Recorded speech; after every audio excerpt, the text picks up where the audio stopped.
ஏய் சைனா கொடு, எலுமிச்சை கொடு. ஏய் விளையாடாத கொடு, கொடு என்கிட்ட கொடு. பசிக்குது கொடு.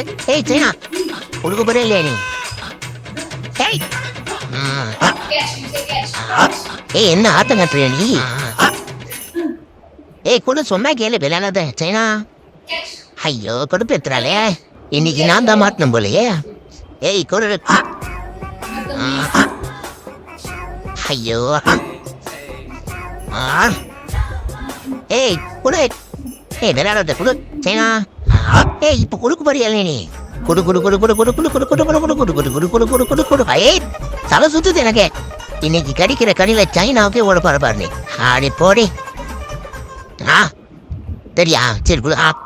குடு குடு. ஏய் ஏய் ஏய் இருக்கு, 85 மூக்கில் தடவிட்டு இருக்க. ஏய் ஏய் சைனா, எல்லாம் ஒரு லிமிட் தான். அவ்வளோதான் உன்னோட லிமிட்டு, சொல்லிட்டேன். சைனாக்கு நேரம் சரியில்லைன்னு நினைக்கிறேன். ஒரு கடி கடிச்சாதான் அடங்குவோம். தராதா? நம்பலாமா வேணாமா? இல்லைலாம் நம்ப முடியாது.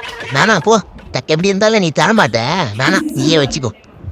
அம்பாடி தந்துட்டா. குடு குடு குடு குடு குடு. எப்பா அடி கிடைச்சிருச்சுடா எலும்பு. இன்னைக்கு ஒரு நாள் ஃபுல்லாக ஜாலியாக எலும்பை கடிச்சு சாப்பிட்டுட்டு நாளைக்கு சைனாவை போட்டு கடிச்சிட வேண்டியதுதான்.